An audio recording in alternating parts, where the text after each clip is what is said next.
कहावत तो आपने सुनी होगी कि हर एक कुत्ते का दिन आता है, लेकिन अगर कुत्ता सीएम पंक का हो तो भाई सिर्फ उसका दिन नहीं, उसका पूरा दौर होता है। क्योंकि अब डब्ल्यूडब्ल्यूई ने सीएम पंक के कुत्ते की लैरी की मर्चेंडाइज भी निकाल दी। आप यहाँ पे देख सकते हो, ये है वो नई मर्चेंडाइज जिसमें लिखा हुआ है बेस्ट इन द वर्ल्ड। तो सीएम पंक भी बेस्ट इन द वर्ल्ड और उनका जो डॉग है वो भी बेस्ट इन द वर्ल्ड। अब मैं ये देखने में इंटरेस्टेड हूँ बहुत ज्यादा कि इसकी मर्चेंडाइज सेल कैसे होती है। जस्ट इमेजिन करो कि अगर किसी सुपरस्टार से ऊपर भी अगर लैरी वाली मर्चेंडाइज बिक जाती है, क्योंकि लैरी का जो डब्ल्यूडब्ल्यूई ने पहले भी आई थिंक सीएम पंक के साथ कुछ मर्चेंडाइज तो डाली थी, उसमें नंबर्स काफी अच्छे करते, लेकिन ये तो भाई पूरी सिर्फ लैरी की ही मर्च है। तो सोचो किसी कुत्ते की मर्चेंडाइज किसी डब्ल्यूडब्ल्यूई सुपरस्टार से किसी से भी ऊपर है भाई, अजीब नहीं हो जाएगा थोड़ा सा? Okay, hello chatters, my name is Rohit and you are watching Wrestle Chatter, voice of wrestling episode number 619। और सबसे पहले आज बात करते हैं रे मिस्टेरियो के बारे में, नहीं रोमन रेंस के बारे में। तो रोमन रेंस से पूछा कि वर्ल्ड हेवीवेट चैंपियनशिप के बारे में तुम्हारा क्या कहना है। तो भाई इस पॉडकास्ट के अंदर, इस इंटरव्यू के अंदर रोमन रेंस ने एक बात क्लियर करके बोली, ये अनडिस्प्यूटेड चैंपियनशिप की बात नहीं हो रही है, ये वर्ल्ड हेवीवेट चैंपियनशिप की बात हो रही है। तो रोमन रेंस ने कहा कि देखो यार, ये चैंपियनशिप है, इसकी वैल्यू को अगर तुमको ऊपर उठाना है तो तुम्हें पता है कि ये टाइटल किसके कंधों पर और किसकी कमर पर होना चाहिए। तो रोमन रेंस की कहीं ना कहीं नजरों में ये वर्ल्ड हेवीवेट चैंपियनशिप भी है। और भाई देखो कितना अलग हो गया। ये मैं कह रहा हूं कि भाई एक डब्ल्यूडब्ल्यूई का फैन बॉय बात नहीं कर रहा, रोमन रेंस का फैन बॉय बात नहीं कर रहा। अब तो इवन ऐसा लग जैसे ब्रॉक लेसनर है, ब्रॉक लेसनर जब थे तो यूनिवर्सल चैंपियनशिप जब आई थी, तो क्योंकि ब्रॉक लेसनर का स्टेटस इतना बड़ा था तो इसीलिए यूनिवर्सल चैंपियनशिप को एकदम से वो बड़ा लेवल बड़ा वो मिल गया था, क्योंकि इतने टाइम से वो उनके पास थी, तो उसका स्टेटस अपने आप ही बड़ा हो गया था। तो ये बात तो है भाई, जब सुपरस्टार बहुत ज्यादा बड़ा हो जाता है तो जब चैंपियनशिप आती है तो उस चैंपियनशिप की वैल्यू भी बन जाती है। वैसे कहते हैं कि एक सुपरस्टार को चैंपियनशिप नहीं बनाती, एक चैंपियनशिप को सुपरस्टार बनाता है। ये वाला डायलॉग किसी भी तरीके से फिट कर सकते हो आप। बट वर्ल्ड हेवीवेट चैंपियनशिप एक बार रोमन रेंस के कंधों पर ऐसे लग नहीं रहा कि ऐसा शायद कुछ होगा, क्योंकि हम तो हमेशा उनको अनडिस्प्यूटेड चैंपियनशिप के सीन में रखते हैं। बट आइडिया अच्छा हो सकता है। अभी मर्चेंडाइज सेल की हम बात कर ही रहे थे, तो भाई जो रॉयल रंबल का वीकेंड था, जब रॉयल रंबल चल रहा था, तो उस टाइम पे सबसे ज्यादा मर्चेंडाइज किसकी बिकी थी? क्योंकि रोमन रेंस भी हैं, कोडी रोड्स भी हैं, जॉन सीना भी हैं, सीएम पंक भी हैं, लेकिन लिस्ट में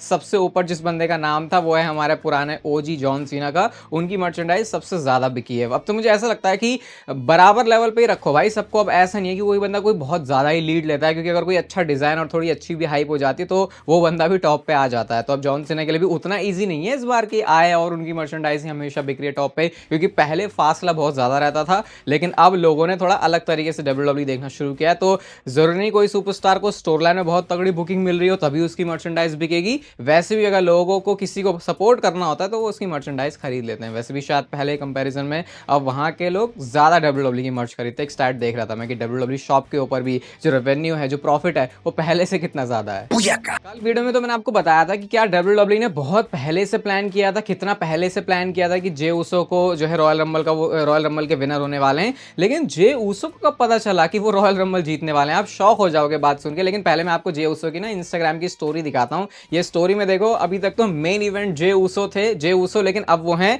रेसलमेनिया मेन इवेंट जे उसो। सोचो वैसे अगर कि रॉयल रंबल जीतने के बाद भी अगर जे उसो को रेसलमेनिया में मेन इवेंट मैच नहीं मिला, मुझे लगता है अब तो डब्ल्यूडब्ल्यूई भले ही लोग कह लें कि जे उसो गुंथर उतना बड़ा मैच नहीं है, लेकिन अब तो एक प्रेशर भी है कि भाई रॉयल रंबल जीता है जे उसो, उतने सारे सुपरस्टार्स को, मतलब उस बड़े रॉयल रंबल को वो जीता है, तो अगर फिर भी मेन इवेंट नहीं मिल रहा तो ये थोड़ी सी बेइज्जती वाली बात हो जाएगी। लेकिन जो हमारा मेन मुद्दा है कि जे उसो को पता कब चला, तो इस बात को उन्होंने एक पॉडकास्ट में, इंटरव्यू में रिवील किया।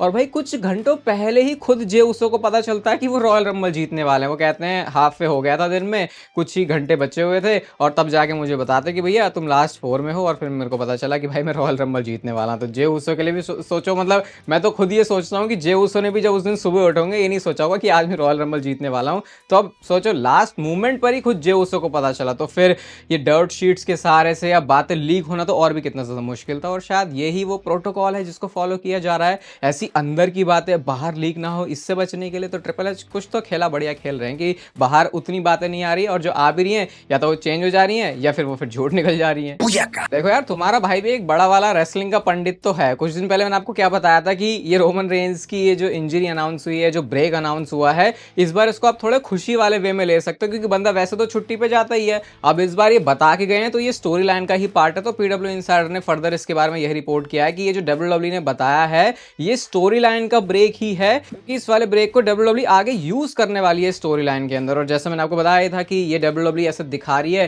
कि ताकि लोग अवेयर रहें कि रोमन रेंज छुट्टी पे गया है। वैसे एक बहाना भी रोमन रेंज के लिए सही हो गया थोड़ा सा कि यार छुट्टी तो वैसे भी मैं लेता ही था, चलो एक सामने से इसको कवर करने के लिए बता देते हैं कि भैया इंजरी हो गई है मेरे को। वैसे तो ऐसा कोई सीन है नहीं। कुछ लोगों के दिमाग में तो ये भी डाउट हो रहा है कि रोमन रेंज रेसलमेनिया में होंगे या नहीं। भाई ये कैसा डाउट आता है यार, बिना रोमन रेंज के रेसलमेनिया कैसे जा सकते हो, वो भी अब के जमाने में।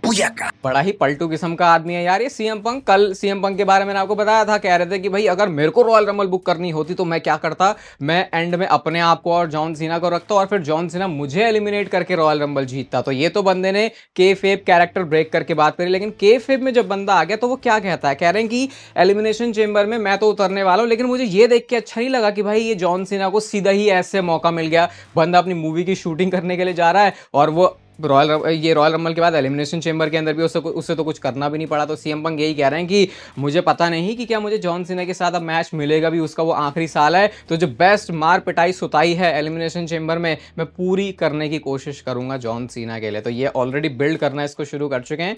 और यार सीएम पंक ऐसा मत बोलो कि तुम्हारा मैच होगा आगे जॉन सीना से या फिर नहीं, क्योंकि ये तो इतनी तगड़ी फ्यूड रही थी पहले कि मैं तो 2025 में इसको रिविजिट होते हुए देखना चाहता हूं। लेकिन जिस हिसाब का जॉन सीना चल रहा है भाई, सोच रहा फेयरवेल टूर की क्या ऐसी की तैसी मार दी, बस शुरू के 2 महीने के अंदर सिर्फ 2 अपीयरेंस। अब मार्च में आएगा बंदा सीधा एलिमिनेशन चेंबर में। इसका तो रोना आपको ना ही रोए तो बढ़िया है, क्योंकि अब तो जो है वो है।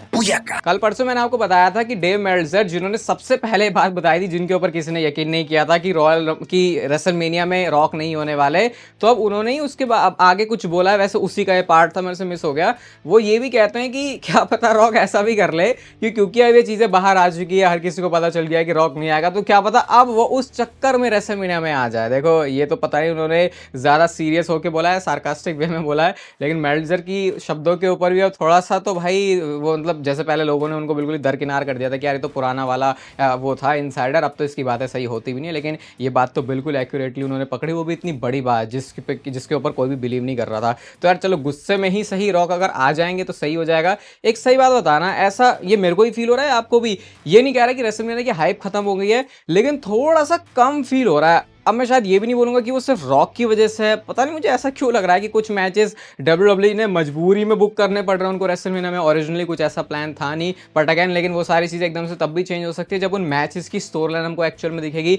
तो कुछ अटपटा फील हो रहा है। अपनी दिल की बात आप लिख सकते हो यार कॉमेंट सेक्शन में। देखो अगर आप सोशल मीडिया के ऊपर ग्रो करना चाहते हो, अपने यूट्यूब चैनल को, इंस्टाग्राम को, किसी भी तरीके को, तो एक एडवाइस आपको किससे लेनी चाहिए, सोशल मीडिया के मेगा स्टार से जो कि है लोगन पॉल। तो स्कारलेट भी जाती है उनके पास, ये कुछ बैक स्टेज की है जहां पर पूछा कि यार सोशल मीडिया ग्रो करना है, मैं क्या करूं। तो भाई लोगन पॉल का जवाब था, do not put any content on social media. Upload करने की जरूरत नहीं है, कहते तुम सिंपली क्विट कर दो, ट्राई करने से बढ़िया तो क्विट करना रहेगा। कहते कोई भी तुम्हारा सोशल मीडिया ड्रीम्स है तो जस्ट गिव अप, अभी गिव अप कर दो तुम। स्कारलेट का रिएक्शन ऐसा था ना, क्योंकि उन्होंने लेजिट एडवाइस मांगी थी, लेकिन लोगन पॉल तो पता नहीं अपने कौन से कैरेक्टर में, तो उन्होंने बोला मत करो भाई।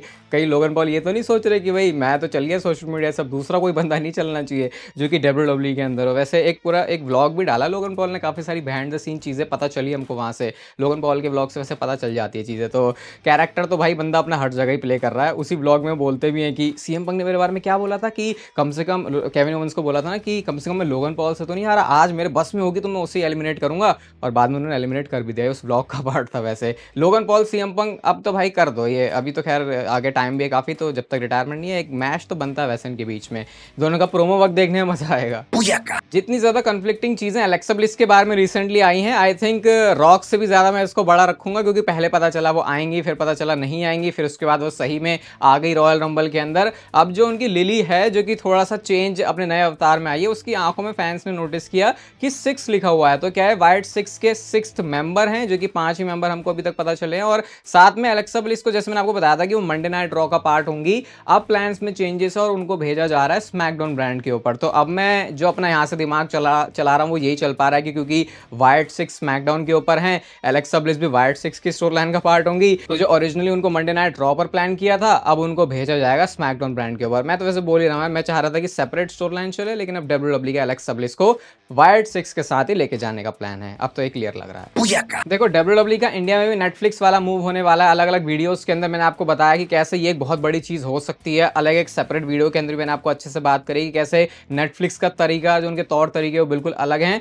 तो ये ट्विटर पे मैंने देखा, हमारे ही किसी इंडिया के भाई ने इसको पोस्ट किया है, जहाँ पे दिल्ली में बता रहे हैं कि ये बैनर वगैरह लगा हुआ है। तो आप इस तरीके से देख लो कि अब जैसे रोड में भी वो इस तरीके से इसको प्रमोशनल मटेरियल की तरह यूज़ कर रहे हैं, तो थोड़ा डिफरेंट तरीके से अप्रोच रखते हैं। वैसे मैंने इसको ट्वीट भी किया है ट्विटर पे, तो आप चाहो तो ट्विटर भी चेकआउट कर सकते हो। तो ये कुछ स्ट्रैटेजीज अब लग रही हैं, और अब क्योंकि जितना सुनने में आया है कि 1 अप्रैल से जो है WWE की प्रोग्रामिंग आ जाएगी नेटफ्लिक्स के ऊपर पूरी की पूरी सोनी से, तो ये चेंज है। तो अब ये 2 महीने आई थिंक हेवीली प्रमोशन तो चलेगा नेटफ्लिक्स की तरफ से, क्योंकि अवेयरनेस भी करनी है ना, क्योंकि इतनी बड़ी डील जो हो रही है उनकी।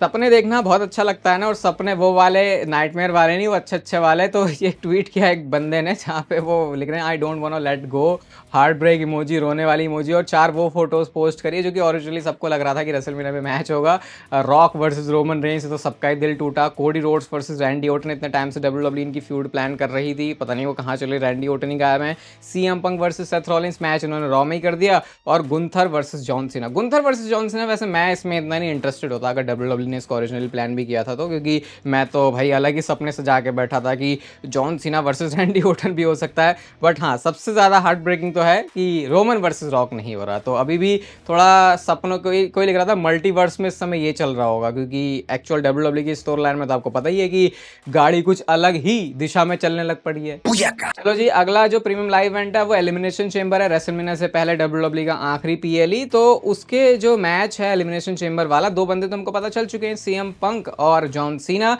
बाकी बंदे कौन से हो सकते हैं, तो ये एक ट्वीट है जिसमें बाकी जो पॉसिबल मेंबर्स हैं उनको फीचर किया जा रहा है। वैसे मैं सही बताऊं, मैंने तो अभी अपने इतना दिमाग भी नहीं लगाया कि कौन कौन से बंदे हो सकते हैं इस मैच में, but I think Drew McIntyre और सेथ रॉलिंस का होना तो बनता है, क्योंकि एलिमिनेशन चेंबर को तुमको बड़ा बनाना है। लोगन पॉल भी ट्राई कर रहे हैं अगले हफ्ते, तो शायद उनका भी जो स्पॉट है वो सिक्योर हो जाएगा। और एजे स्टाइल्स को फिर कौन नहीं देखना चाहेगा कि वो चेंबर मैच में सही में। वैसे अगर ये एलिमिनेशन चेंबर मैच है तो एक धुआंधार PLE के साथ साथ धुआंधार मैच तो ये बना सकते हैं। बाकी फिर कौन इस मैच को जीतेगा, कौन रेसलमेनिया में जाएगा, किसको चैंपियनशिप के लिए मौका मिलेगा, वो अपने आप में अलग स्टोरी है। क्योंकि अब तक तो जे उसो ने भी नहीं बताया कि किसको पिक करने वाले हैं, क्योंकि जिसको पिक करेंगे फिर जो दूसरा टाइटल बचेगा वो इस चैम्बर के लिए होगा, ऐसा हमको WWE ने बताया है। बाकी आप कर सकते हो इस वीडियो को लाइक ऐसे और कंटेंट के लिए, ब्लॉग और साथ में क्रिकेट चैनल को भी फॉलो कर सकते हो अपने इंटरेस्ट के हिसाब से। और तब तक पे लेते रहो जिंदगी के मजे।